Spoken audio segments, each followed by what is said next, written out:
rasti aktual edhe i zonjës Bajrami e i zotit Abdigjiku është i vënuar për në minin temë. Pavarësisht që jem vetëm pak ditë prej zgjedhjeve, sepse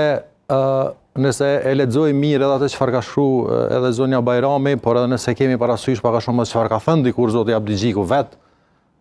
do duhet ndoshta që momentin kur ka uruar vetëvendosjen përfitore, njëjtën kohë të jep të përheqje dhe të merrte përgjegjësi, sepse fund të ditës me ose pa fajin e tij, nuk po du me hy shumë aty,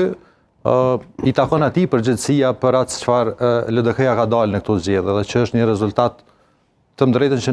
na ka befasu edhe neve. Nuk po them gjithve, po paktën personalisht unë kam pas pritje tjera për LDK. Ke pritur LDK të del më mirë? Absolutisht po, ose të paktën trui rezultatin që ka pas në shkurt. Duke pas parasysh fushatën që kishte në shkurt, por normalisht kjo besoj që është rezultati një fushate të dobët që ka pas jo vetëm LDK, apo në princip partitë opozitare në zgjedhjen e 28 dhjetorit, kështu që unë mendoj që është vendimi i duhur për LDK-n kjo, dhe prapë po e them, ka qenë i vënuar, pavarësisht që janë vetëm disa ditë, po unë mendoj që shumë më korrekte nga ana zotit Abdigjiku do të ishte që atë ditë ta thoshte këtë që ka thënë sot. Po këtu ka një dilemë. Dorëheqja e Hikmetës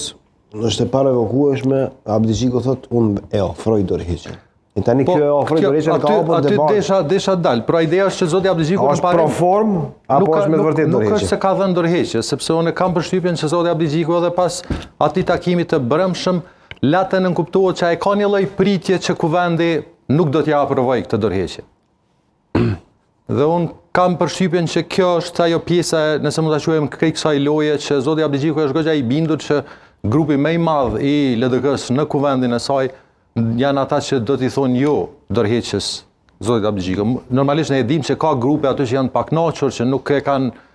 përkrahur ndoshta idenë që zoti Abdigjiku që nga era parë tjetë kryetar i LDK-s,